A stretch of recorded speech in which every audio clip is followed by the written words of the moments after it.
Welcome back to Harmonize Your Life Conversations on Self-Care for Women of Color podcast with your host, Dr.Toni G. Alvarado. I am so excited to welcome you back to season 10 of our podcast conversations. We have come out of an amazing season in season 9 of the podcast, and you can go back and catch up on any episodes that you have missed heretofore.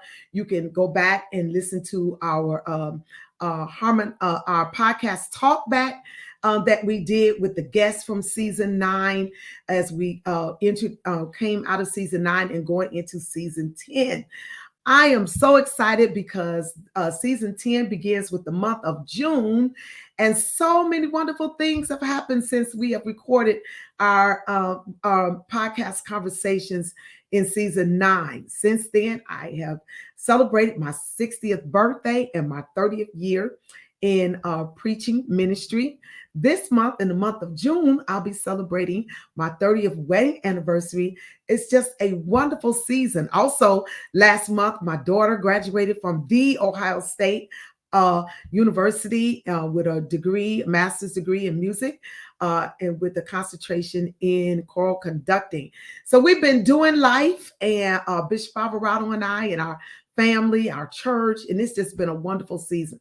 Well, one of the reasons I am excited about this month is because, as you all know, in the month of June, we focus on the men in our lives, because self-care not only includes us as women, but it also includes everybody in our family, in our lives, in our world, everyone that we touch.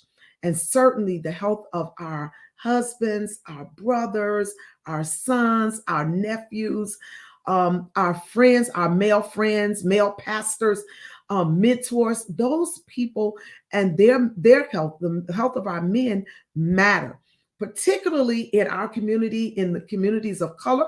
African American men and women lead in so many of our lifestyle diseases, and much of it is systemic, but a lot of it is due to lifestyle, sometimes lack of information, access, all kind of reasons. And so we, as a part of this podcast, you know that we have these conversations to inform, to inspire, to motivate, to encourage, and to get the word out about what we need to do to live harmonious lives, to be healthy, spirit, soul, and body.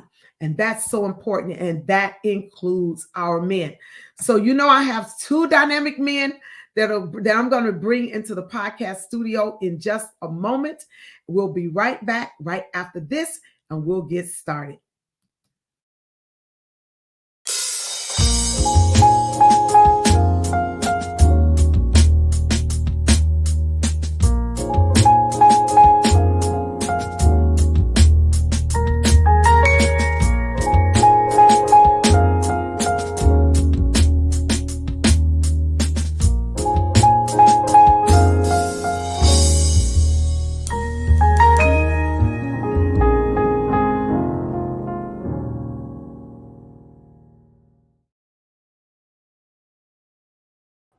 All right. Well, I have these powerhouse men in the studio with me today. I was going to start singing, "Who's that lady? Who's that lady?" You know what? Y'all, I love it when my husband, Bishop Alvarado, joins me in the podcast studio. He is a big part of part of why I'm doing this podcast, because we started this in 2020 in the pandemic, and he built my studio, y'all. All the stuff you see me doing, he is, part of the mastermind behind what I do. He helps me in so many ways. And honey, I told them in my introduction that we're getting ready to celebrate 30 years of marriage. Yes, ma'am. 30. You're stuck. You've got over half your life with me now, so there's no backing out. No, I have spent y'all, for real. I just turned 60, and we're getting ready to celebrate 30 years of marriage. We've been friends 35 years and married 30 years. Right. Wow. I have literally spent over half my life with this man. Wow. So yeah. Where am Stick I with going me, to girl. go? Tell them how wonderful it is to be married to me, honey. Tell them. It is a wonderful thing. Part of the dynamic in all seriousness, part of the dynamic of the Harmonize Your Life podcast for women of color has the overflow of that, the outworking of that works its way into first our family life, in the way that you shop, the way that you cook, the way that you keep house, the way that you make sure that our healthy environment, and insist upon all of us maintaining that, maintains our own physical, spiritual, psychological, emotional health. And so, I mean, I'm not only a recipient and beneficiary of 30 years of marriage to you, but of all of the fruit of your life. I've been first partaker of all of that. And so that's just been a tremendous blessing and benefit to me. And we always tell it wherever we go, not just about us. Married people, statistically, married people live longer, they live healthier, they have better, more frequent sex. There's all sorts of benefits to the married life. And I know that you and I perhaps are, anomalous in that, but I'll tell you what, it's been a good journey for the last 30 years. And when I hit that, at 27, because when we married, I was 27, and so when I hit 54, you had me for half my life, and now at 57, almost 58, it's just you've got more. I've spent more of my life married to you than I have single as a teenager or as a child. Wow. And so I don't know life without you. It's become more of a distant memory, life without you. So, that's not sappy and schmaltzy. That's a reality. No, that is. That has some sentiment in there, obviously, but it's not just kind of violins playing in the background and rose petals dropped from the ceiling. It's the reality of our lives, as Dr. Robert McCann would say. There are things by which you can enmesh your life in a destructive way, when your life is enmeshed with drug addiction, or with family interference, or with financial dealings that your spouse doesn't know about. Or you can enmesh your lives one with the other, and the two really do become one. After 30 years, I think we've decided which one we're going to be. We become you. So the two becoming one means that, in a lot of ways, we become each other because, we become you. Anyway. We become each other in a lot of ways because, look, I got up Monday morning, did prayer at 6 a.m., worked out at 7:15, and I'm working podcasts on a Monday. We have become you. Because Mondays for me, no. And it's usually not for me either, but I have some other stuff going on. So. Sure. But anyway, we have a dynamic guest in the podcast studio with us, and I want us to hear from him. He has a dynamic story. He's a dynamic man of God, and I just want to introduce you to him, Pastor Derwin Williams. Derwin Davis is our guest on today. And he is a man of varied gifts and talents. I told him, I said, you was holding back on me a little bit in the bio. He sent me this little 2-liner, his little elevator speech, but it's okay. I got it. But he is a passionate pastor, a brilliant businessman, masterful musician, and an empowering educator. Yes. Whether mentoring, counseling, teaching, lending, or ministering. Pastor Derwin's primary goal and mission is to help people win. I like that. Derwin. I like that play on your name, man. Derwin. I caught that when I was looking at your social media. All right. He is helping people win in so many areas of their lives. His mission is to help us win in every area. And he is the senior pastor of the Reach Church in Lithonia, Georgia. He's doing a whole lot of things, and he's in the lending industry. He's an educator, and you also do some counseling with is it with the courts or with the school? No, so the counseling has been on my master's from Luther Rice's in biblical counseling. Okay, so that's a division where wise counsel, people call it life coach, pastor, and all that. So I've had a very niche for counseling, unbeknownst. I'm that has received referrals. Okay. And never said anything about it. So it's just recognizing the gift. Okay. Well, I tell you what, we are so glad to have you. in the podcast studio. Now, the reason I invited Pastor Derwin to come in with us today is because I have been following him. You know, social media make you feel like you know people, right? So, I mean, really, people be like, "Oh, you're my mentor," and I'm like, "Oh, really? Okay." Right. You know, social media has a way of bringing us into each other's lives. I guess that was the whole mindset behind it.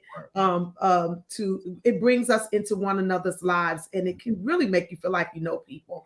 But I've been following Pastor Derwin's journey, his weight loss journey, particularly because he has been very transparent in sharing his journey online with us. And so I've just been inspired by him and watching him. And, you know, when he make his posts, I'm like, go, do it, giving them high fives and all of that. Cause y'all know I love all of that. Right.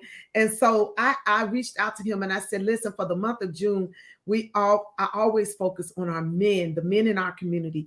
And I asked him if he would come in and start our conversations for the month of June, just sharing a little bit about his weight loss journey. And so, Pastor, I'm going to share some pictures too. But before I share the pictures, just say hello to us and tell us, you know, about your journey, just in a nutshell, and what got you going on this journey. Absolutely. Well, I first must say thank you, Dr.Toni Alvarado, for this invitation, and to the one and only Bishop Jonathan Alvarado. I've literally, you all have been doing ministry for over 30 years. And so literally I can remember as an 8-year-old being a part, watching everything from the whole, I call it the grace conglomerate of ministries and opportunities that you all have embarked upon from the years. So I say thank you for this invitation from the bottom of my heart. So my weight loss journey, the unique thing about it, really, I started focusing on my weight loss, I say from 2009, but I really did not get serious. I mean, when I say serious about it, until a life or death moment hit. That defining moment was September the 11th, 2020. At that time, I was an educator at Fayette County High School as a co-director. And I never forget, I left that school going to my brother's wedding rehearsal, or his, you know, information. Not information. It was a wedding weekend. He was getting married on Sunday. Yeah. Activities that was going on Friday, Saturday, Sunday. And before I passed the Fayetteville Pavilion, I had to pull over. And at that time, I was on the phone with my ex-wife and told her something is going on with me. And I called 911. And they rushed me to Piedmont Fayette, thinking that I was going to have that I had a heart attack, and that I was about to have a stroke or was having a stroke. Wow. And from that moment, being bedridden for approximately about 3 to 4 weeks, not even having the strength to move. And at that time, I was literally 36 years old and having over 7 specialists. From cardiologists, endocrinologists, just naming, neurologists, all this kind of stuff. Mm-hmm. And after that point, that's when it got serious, because nothing makes you live like looking at death. Wow. Oh, you just said something. Absolutely. Yeah, nothing makes you live. Nothing makes you live like looking at death. Yeah. So I mean, when I looked at that, it allowed different decisions. Which then started to, hey, I got to get healthy. There was some things medically that came on. You know, I say from 2009 to 2020, I had gained and lost the same 30, 40 pounds, you know, 8 to 9 different times. You know, you lose it and then you get a little success. I call it, I was on a roller coaster from, you know, my highest weight of 525 to 470. I did that back and forth. I mean, 525 to 470. I did that back and forth maybe about 8, 9 times. Where I would, you know, get in the gym, work out, eat better, and then you know, inch your way back up and then come back down. And, you know, you do that. But at that moment from 2020, I started. Then 2021, the Lord blessed me to leave education and full time and to go into mortgages, which gave me the ability to earn the same amount of income, but it gave me a little bit more time flexibility. And that's when I went to the next level. And start from 2021, I lost 100 pounds on my own. So that's when, Wow. yeah. So 2021 going into 2022, between working out, exercises, eating better, you know, I started working to get those doctors and all that stuff I had, you know, lost weight, lost 100 pounds on my own. However, 2022, at that time, I knew I was heading into a divorce and going to a cardiologist. And while I saw massive improvement, my heart was thickening. If I can give you a parallel, I was running 75 miles per hour in a bad direction. I had slowed it down metaphorically to about 5 miles per hour, but my heart was still going the wrong way. And that's when Now, I don't know the term. My heart was thickening. Yeah. So whenever your heart is under stress, your heart is a muscle. So the more your muscle works, the more it builds toughness. Okay. So it's, you know, and thickening of the heart can lead to cardiac arrest because that means the heart is overworking. So at the point that I was, my heart was overworking so much that they were thinking that I could have a heart attack. Again, I'm 36 years old and I got a cardiologist and it's, you know, echocardiograms and I'm listening. the whole. So on one level, working out to exercise your heart in appropriate cardio and respiratory ways is appropriate and necessary. But if your heart is working too much just to pump blood through your body, because of body size, that brings about heart thickening. You done learned me something today, and I'm hoping that some of the podcast audience will hear that as well. That is that the causes for these things and the necessity for managing weight, managing stress, etc.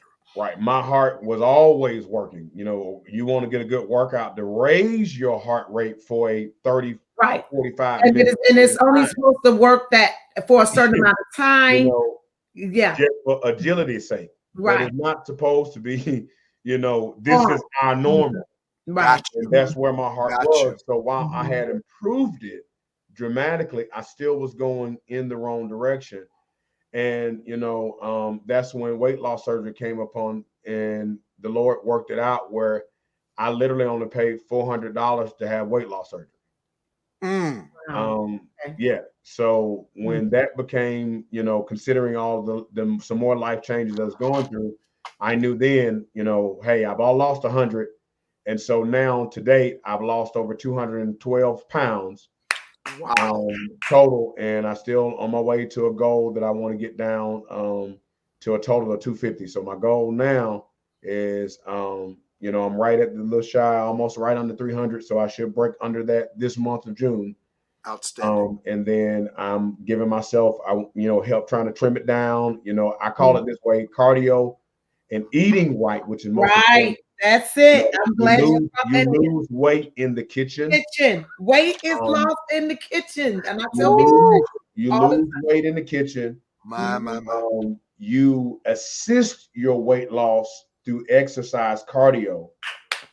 That calibrates your consistency. And then you shape your body in the gym with weights. Say that again. Weight is lost in the kitchen. Weight is lost in the kitchen. And then cardio gives your weight loss consistency. And then you shape your body in the gym. Exactly. So give an example. If you are at a, you know, you're making sure, because it's all numbers. I'm a numbers guy, and I have to admit this, that many years of being ecclesiastical, I minimize my numbers because that being a numbers guy can have a negative connotation with clergy. But no, it's numbers because the realm ain't all these about money and numbers. No, I'm a numbers guy, and eating right and healthy is a numbers game. To the amount of pounds you want to wear that you want to weigh, that's the calories you need in consumption. If you want to be 250 pounds, there's 2,500 calories. If you want to be 300 pounds, there's 3,000 calories a day. So is it a caloric deficit number? At that time, watch this, I was 525 pounds, which means I was consuming 5,250 pounds, 5,250 calories a day consistently. Consistently. And that was through juices, eating, you know, whatever. So In the kitchen, you get to bring your numbers down.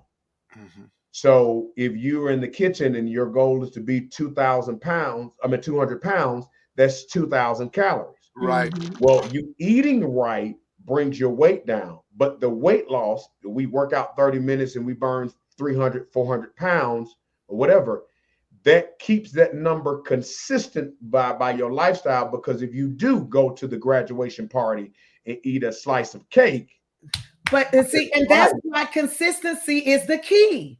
The workout now calibrates that consistency because you've been eating. Now that workout puts you at enough deficit that it can handle, watch this, your heart, that it has an up and down, but there's a level of consistency. And so I'm not working out to lose weight. I'm working out so that my weight loss is consistent. And you know what? And that's so important. Is so many aspects. Everything you're saying, first of all, I know by experience, it is so important that people understand. I tell people all the time, you don't work out to lose weight. Weight is lost in the kitchen, and if you're not looking at what you're eating, it's not only what you're eating, how much you're eating, when you're eating it, all of that matters to your body, because we actually eat more than our body can naturally consume and process. Yes. Right. And so that's what makes things like our pancreas burn out, our heart rate, our heart burn out, all that, because the body is designed to burn those things. But if you're eating more than what your body can consume or process, then it's going to wear those vital organs out. And so I tell people all the time. And then also weight loss, exercise not only helps, I love the way you put that, it helps that weight loss to be consistent, because you're burning, calories or burning fat or whatever, and you're building muscle when you're working out. But also it has a mental health component to it. Yeah. You hit it right there on the head. And in full transparency, people come in and say, wow, Derwin or Pastor, Mr. Davis, however individuals would know me, they'll say, you've lost so much weight. I can see it. But for every physical pound of weight that I've lost over the last 2 years, oh my God, I've lost 5 to 10 times that amount of weight, and psychologically. Wow. Say some more. Okay. Oh, that's so cool. I'm gonna go scripture. The Bible say, lay aside every weight. Every. If you approach weight loss like it is a limited weight, then you would change that scripture to say, lay aside some weight. Got you. It wasn't until I got into the psychological weight of my life, trauma experiences, Pastor, I realized every weight. I can't just fix my weight physically if I don't address my weight psychologically, my weight spiritually, my weight emotionally, emotionally, all of those.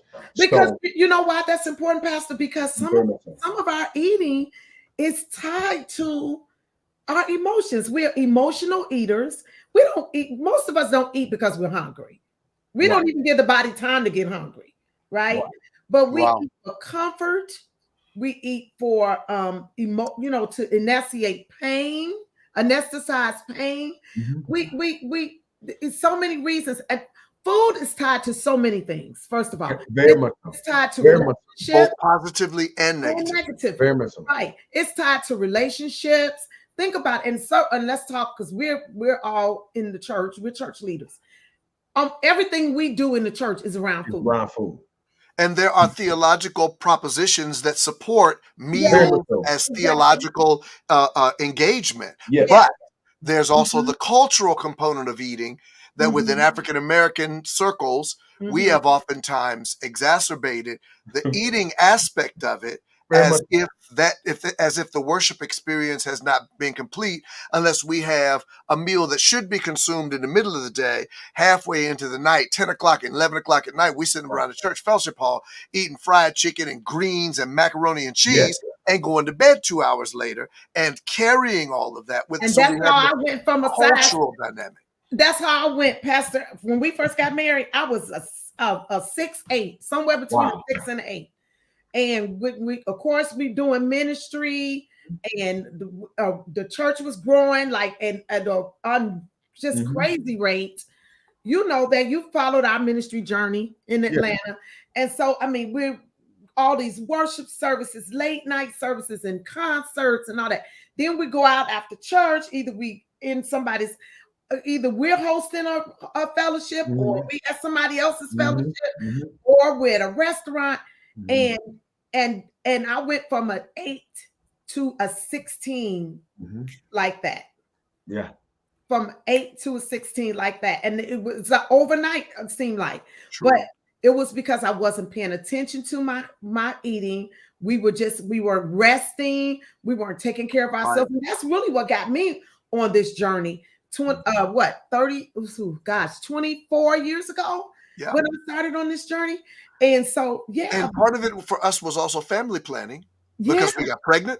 And so there's some natural things that happen with the body when you get pregnant. And so there's some natural weight gain that goes along with carrying another life and doing those kind of things. So, I mean, there's a lot of dynamics, but I want to just make sure that your podcast audience, because this is the men's segment, I don't want the brothers to miss out on this.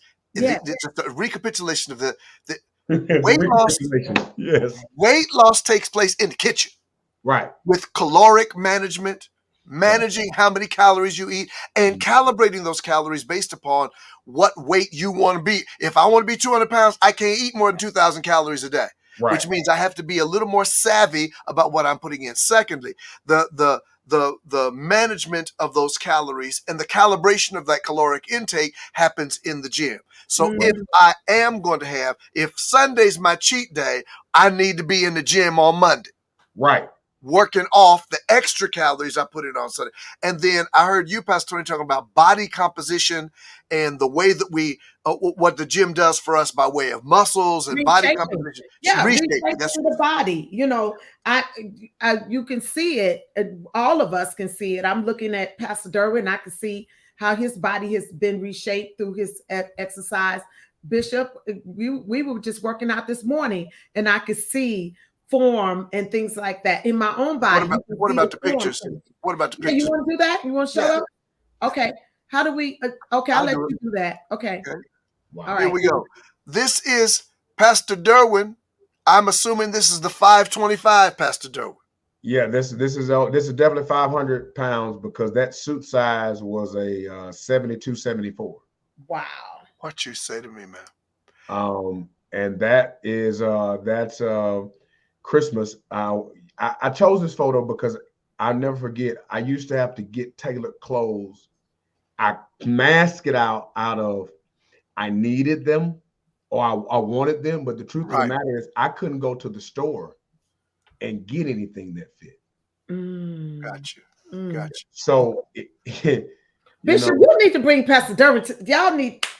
I don't know next time y'all doing y'all's men's thing at the church, but this right here. This is important. Yeah. And so this, I mean, I'm looking at this guy right here, and I mean, this guy is a different guy. Totally, man. This is a family photo shoot that this happened the top of this year, so I'm a little down from that. I mean, that's a different guy. That guy and this guy are two different guys. Two different, two total. And not only, and I'm just saying this psychologically. You can see it in your face. And I don't mean. Yeah, it's two different worlds, man. I have moments now where I did not know how much weight loss robbed me. Say more about that. I now have I call it thankful epilepsy, where it's just moments of thankfulness and gratitude comes off something simple. Mm. I was in Chicago a couple of weeks ago for a pastor's celebration.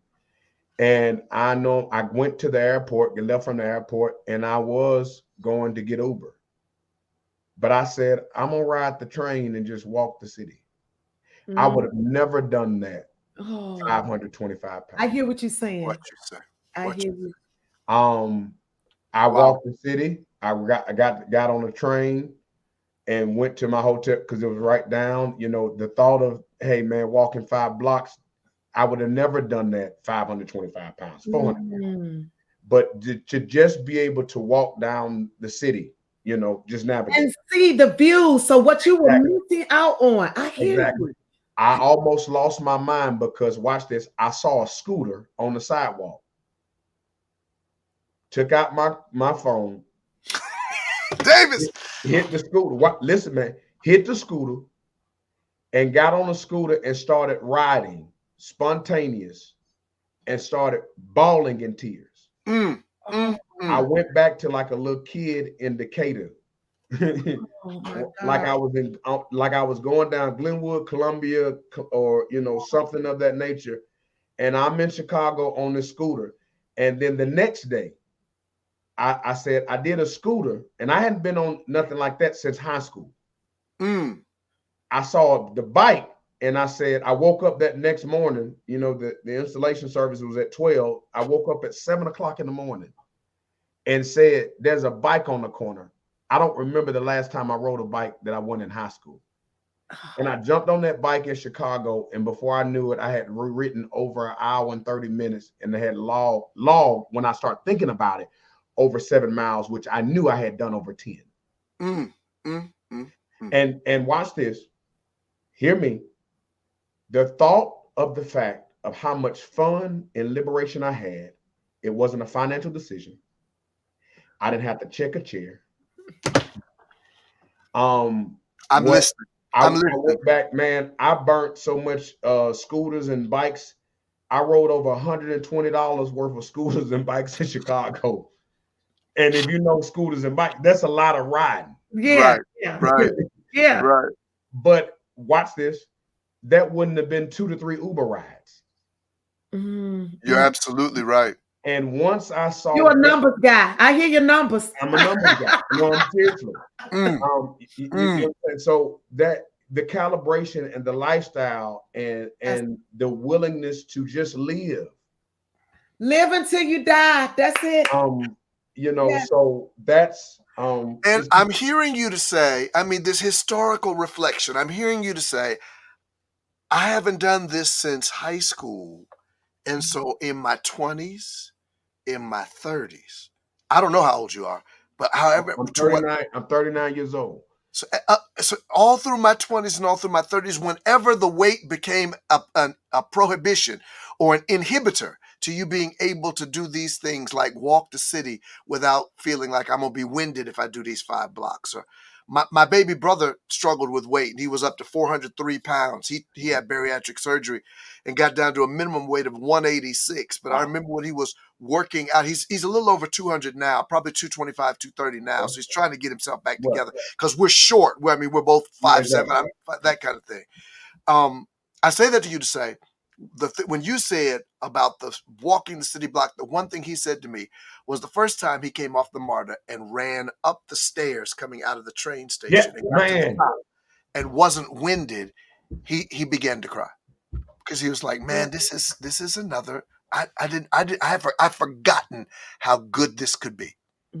I mean, dude, and I hate to say dude, Bishop, I can't express the joy of now embracing the simple things. What you say? What you say, Bishop? I almost lost my mind the first time I went in Ross and I bought a pair of pants because I hadn't been able to buy anything from a department store, and I bought it for $10. I know what it is for tailored pants to be cheap at 80. Right. Oh, right. Absolutely. Yeah. No, I'm saying, and I used to call that a discount in the steal. So I'm thankful now that 95% of the wardrobe that I wear now was given to me. So all of these suits and stuff that I have now, all that I have needed, the Lord has provided, which told me something in here, is that if you lay aside the weight, God will make the provision for it to be possible. What you say. Lord, this is so good. When I tell you, this is good on so because, many levels. Because when I started losing weight, I started realizing, oh man, I got to go shopping. Oh man, all of my clothes. And I remember before I had weight loss surgery, and when I got down to 440, I started noticing that if I go any further, I'm not going to be able to fit anything.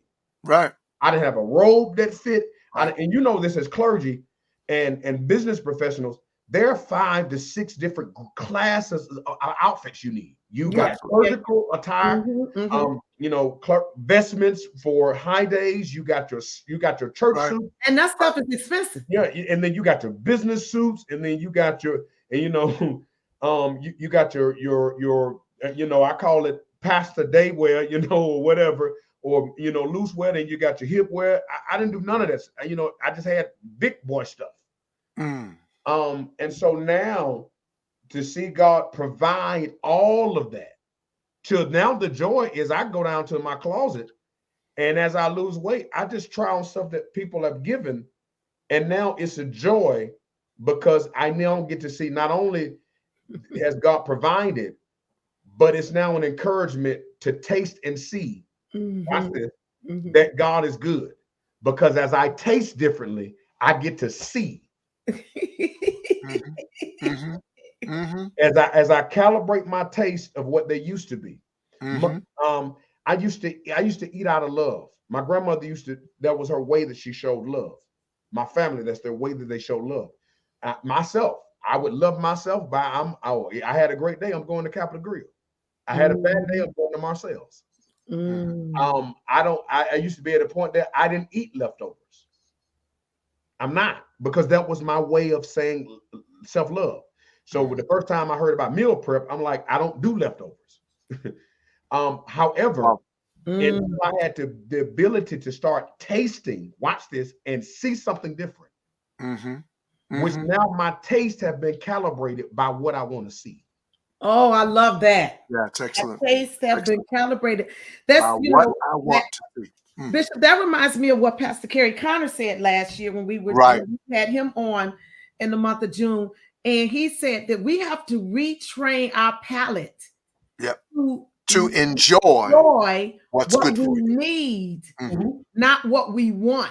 I'm sitting here right now. I'm stirring some cucumber juice that I just made this morning. I do batch juicing at the top of the week, and I'm a few months ago I used to say, oh, I just don't like cucumbers. I just don't like cucumbers.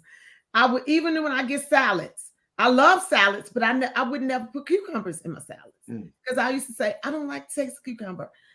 But I had to retrain my palate to enjoy. And so now this is one of my favorite drinks, fresh, because I don't do I don't buy juice from the store.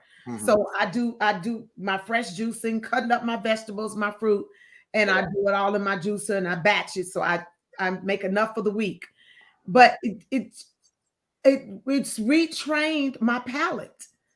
And one of the things I noticed, even when I drink my juice that I make, when I make my fresh juice, it even craves, it stops me from craving things that I don't need. Sure. Yeah. It's just a total change. We are transformed by the renewing of our minds. Yeah. If you would tell me, I would say my diet now, I'm probably more pescatarian. And I'm a hybrid vegetarian. I pay attention to serving sizes. Portion control. I read labels. Sodium is because I got good at eating, not eating so many calories and sugar, but a lot of stuff I was consuming was full of sodium. Being conscious and being aware. One of the biggest issues, we don't realize how many calories we're eating, not because we're saying we want to eat this. We're not even aware. No, we're not. I can deal with you eating 4,000 calories a day if you're aware of it. But I guarantee you, if you take the time to just take the label and read it and be aware. Okay, I need to ask questions now. Go. I need to ask questions. At least two. Go. Number one, and this is to both of y'all. When we start talking about juicing, awareness, being able to select the kinds of foods that we consume, how much of the socio-cultural dimension factors into that? Because y'all are talking like privileged people. Okay. Negroes with money. You're Second right. question is, and you can think about this, Derwin, this is more for you, and that is, you've lost dramatic weight loss both in exercise, diet, and working out, 100 plus pounds, and then on the back end of, and I don't. You correct me if I mislabel it. Did you have? Is there a different name for bariatric surgery, Jonathan? Yeah. I mean, bariatric is the umbrella. There are different types under the bariatric. Gotcha. I had a full or Roux-en-Y or gastric bypass. I had the bypass for a couple of reasons. So there's sleeves, there are other things that you had dramatic weight loss in both ways. And I just want you to think about, after y'all address the sociocultural dimensions of how we eat, perhaps talk to some of us about, because there are people out there tottering on making decisions about what kind of weight loss. You've experienced both. Right. My being overweight, I was 204 pounds and I was diagnosed type 2 diabetic. And so I've dropped down to about 175 and maintained it for 3 years. Right. And so I think I may want to get down to 160, but I'm feeling really good about where I am now. Weight wise, I'm feeling really good. I mean, I've never, even when I was at 200 plus pounds, I can look at my pictures then and I can say, yeah, you were heavy, but I never felt heavy. It never limited anything that I could do. But the type of dramatic weight loss you had. So I'm gonna stop talking. So y'all talk about the sociocultural dimensions of it, because there's some brethren that are probably identifying with this conversation, but just saying, I can't afford the kind of food or juicing. I can't afford a juicer. I mean, perhaps. Yeah. Well, can I say one thing, and then I want Pastor Derwin to address it as well, because he's a numbers guy. But one of the things, Bishop, I think we do have to acknowledge that there are many people of color living in food deserts. Yes. Where fresh fruits and vegetables they don't have access. So access is a big part of that. But I think that I think that's why it becomes a community concern, and that we have to make sure that that we educate, that we, through our churches, our networks, our sororities, fraternities, all our social organizations, that we educate in our schools, and that we provide the type of information and maybe even the type of foods that people need to eat. Because we need to talk about food allergies. I'm a part of that organization, FAIR, which is because even some of the foods that we serve in our churches and in our schools, people are allergic to some of those things. And so I think that we all perish for the lack of knowledge, as the scripture says. And so I think having conversations like this, having town hall meetings and things like that, churches doing food drives and things like that, to get the information out there, to set up the type of systems in our communities whereby people can get the healthy foods that they need. So I think on one side, we do have that issue. That is an issue, and we must address that issue through laws. We must address that issue through our voting. We must address that issue through our social responsibility, one to the other. So it cannot be just me and I and my family. I need to make sure that other people in their family have this information and have access to healthy foods. But I also say that I believe that a lot of the people that I come in contact with, they're spending the money. It's just, what are you spending it on? And that's where I think I want Pastor Derwin to come in, because I coach women, particularly women in this area. And, when we look at where they're spending their money and how they're spending their money and their time, when they say to me things like, I don't have time to work out. Well, why not? It's 168 hours in a week. it's 24 hours in a day. If you work out 1 hour, you mean to tell me you can't give 1 hour to yourself? So I think it's a mindset that has to change, a shift in the way we think and the way we value ourselves and the way we see ourselves. Do we see us? Like I said to one of my coachees, I said to her, when you begin to see self-care as a part of the call of God on your life and the stewardship of the call of God on your life, then perhaps you'll begin to prioritize it at a different level. But it's the same way in the way we spend our money. I think that we waste a lot of money on things that are not healthy for us. So, Pastor Derwin, I'm going to pitch it to you on that. So, in full transparency, throughout this journey, I went through major life transitions, and I'm in mortgages, so rates go here. I also had a season of divorce. So there was a part during my weight loss journey that surplus and excess funds was not readily available. My needs were supplied. Watch this.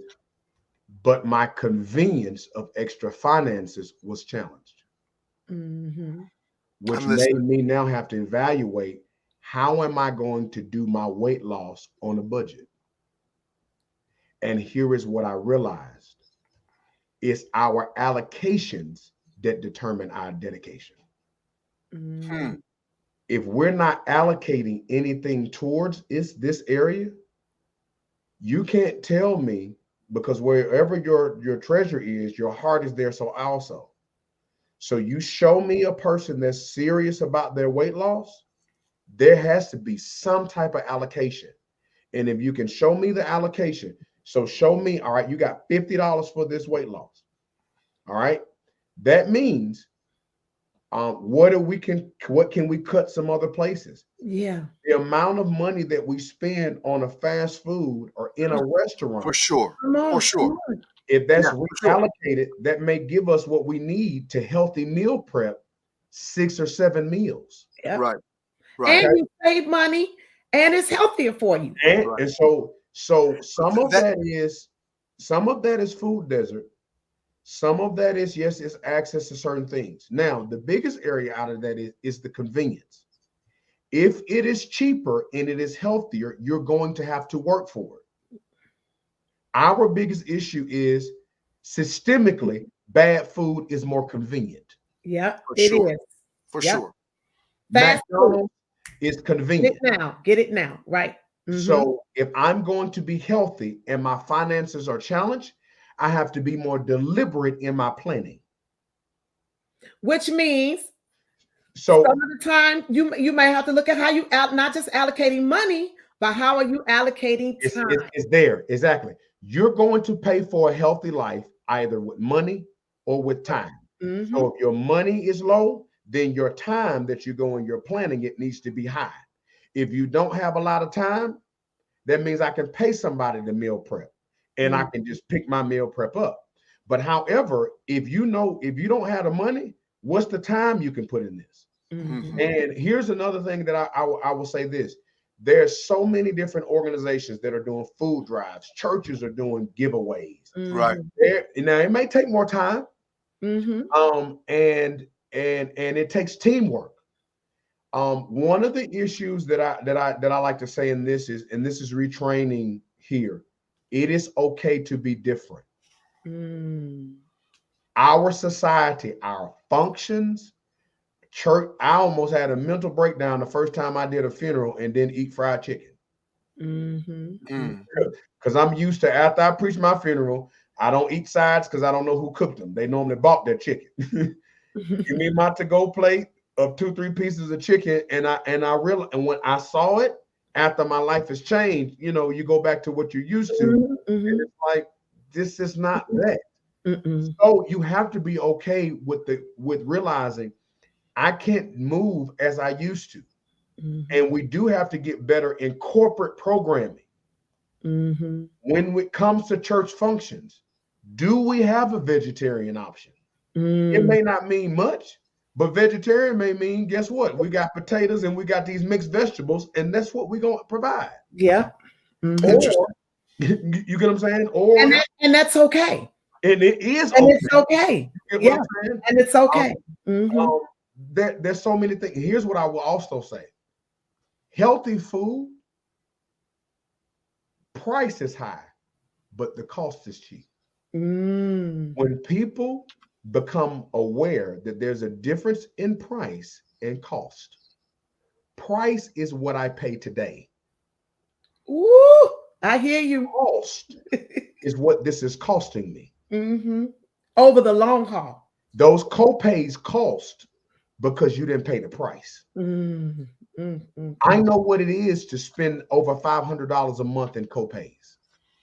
Because and Pastor, you either gonna pay it.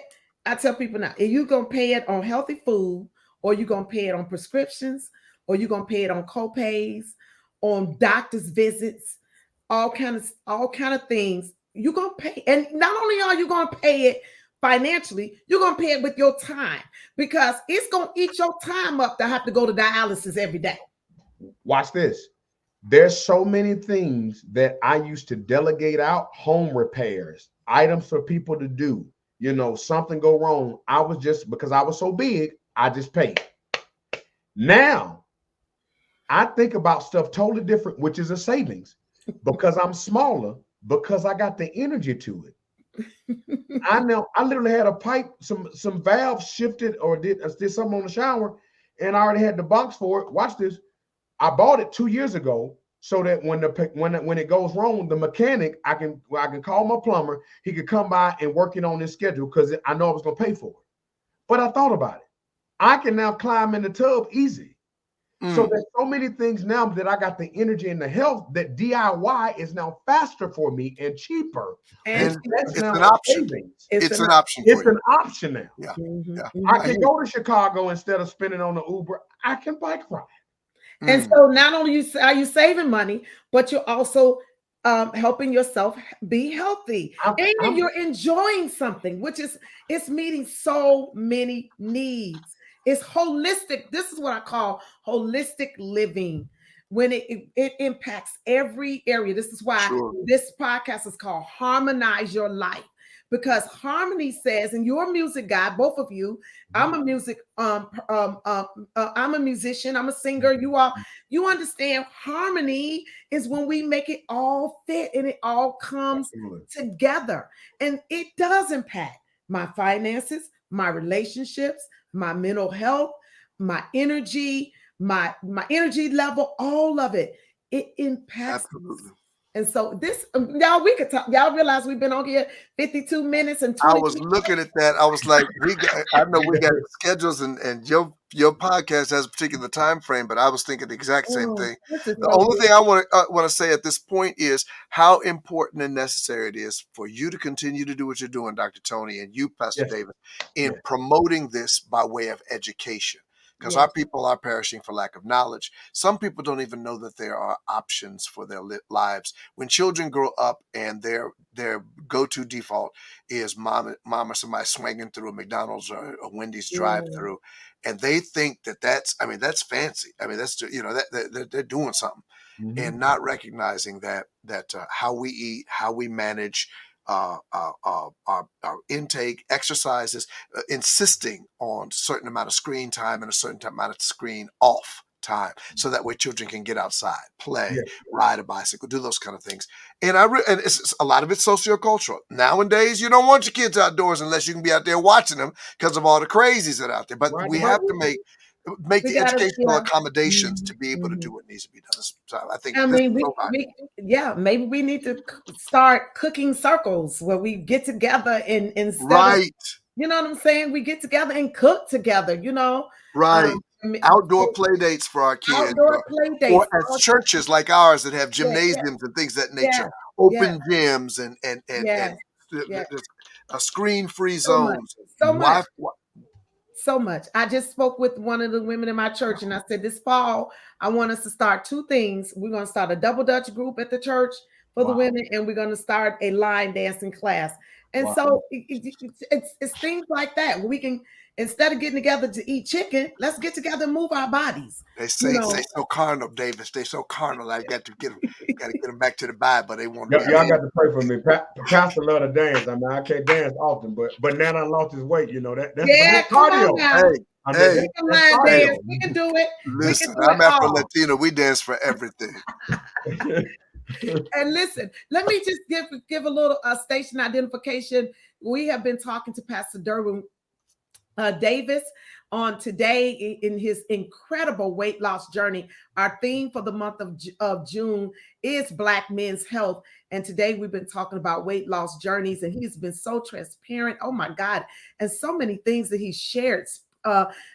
Spiritual nuggets, financial nuggets, mental health nuggets, physical fitness nuggets, so much nutritional nuggets that he shared. He is the senior pastor of the Reach Church in Lithonia, Georgia. You can go to his website at reachchurchga.org and learn more about him. Follow Pastor Derwin on Facebook. He's on Facebook as Derwin Davis, his name, on IG as well. Derwin J. Davis. You can follow him on Instagram and on Twitter at Derwin J. Davis. You can go there and follow him. The great man of God, musician, educator, mortgage financier, just into all. He's doing all the things, and then he is really being very helpful in this area. And I sense, Pastor Derwin, that part of the call of God in your life in this season is what we're talking about. Absolutely. Expand this and reach more brothers and women, more people in our community. I'd love for us to talk a little bit more offline about how we can do some things even together along this lines, because you have such a wonderful I love your perspective and the way you bring these things out. Of course, my co-host today is my wonderful husband, Bishop Jonathan Alvarado, and I am grateful to have him helping me on this month. He is my co-host for the month of June, and so we are grateful that he is with us on today. And I want you to know that you can follow this podcast. Dr.Toni Alvarado, you can follow me, the Harmonize Your Life, Conversations on Self-Care for Women of Color podcast. You can find us on Apple, Google, and Spotify. You can also please go to my YouTube channel at Dr.Toni G. Alvarado. Go to my YouTube channel there, and you can follow us there on YouTube. If you were on YouTube with us, then you would have been able to see the pictures that we put up of Pastor Derwin's journey. Many of you may be watching or listening to the podcast on Spotify or on Anchor or Google Podcasts, which we encourage. Many of you follow us and you listen while you're walking, while you're riding your bike or whatever, and we encourage you to do so. But some of you all follow us on YouTube, which I am really encouraging you to do. Go there, like my YouTube channel, share the YouTube channel. What happens when you do that, you allow this podcast to go up in the Google search, in the analytics. And so when people are looking for information, because we perish for the lack of knowledge, and there's so much junk out here in the World Wide Web, why not promote conversations like what we're having on this podcast? Don't promote some of the blogs that you're hearing bringing down our community. Let's promote conversations like this with men and women of God like Pastor Derwin, like Bishop Alvarado, and myself, who are reaching people with this type of message. So go there to my YouTube channel. Go to my website at drtonialvarado.com. Let me see if I can put my website up there. I want you to go to my website, and I want you to join the Harmonize Your Life Women's Self-Care Network on my website. Go there. Get your fitness apparel. I'm rocking my new t-shirt. Show up for yourself every day. Show up for yourself every day. Go there and get all the stuff that you need to be healthy. Go check out my shop there. I have tea there. I have t-shirts there. I have fitness pants there. Everything you need to help you get started on your self-care journey. I want to thank you, Pastor Derwin. Will you just give us a final word of encouragement as we close out?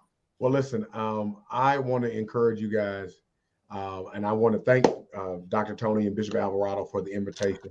I saw this that was, I don't know who said it, but it makes so much sense. It says, either the things you do today, you will either get paid for them later or you will pay for them later. So every action that you do today is either going to pay you later or you're going to pay for it later. I'm Derwin Davis. I help people win in life. I pray that something that you heard or that you were inspired to do, that you would take action and do that thing today.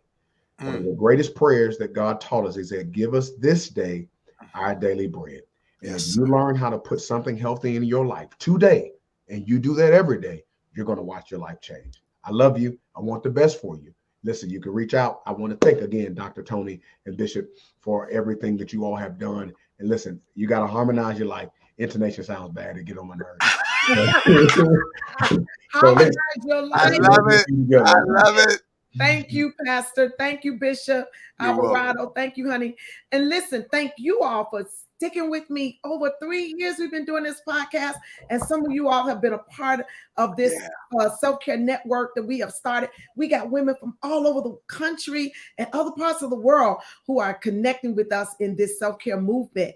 And so I appreciate you. Stay tuned for our next guest who will be coming to us later on in the month in the person of Bishop Brian Keith Hodges. He'll be our next guest for the month of June. I want to take this podcast with Pastor Derwin. I want you to share it with your friends, share it with every man you know, and tell them you need to listen to this conversation. And I know that we're going to see the fruit of what we have listened to today and what we have digested in this conversation. We're going to see a return on our investment today. Thank you so much, Pastor. Thank you, Bishop. And I'll see you all soon.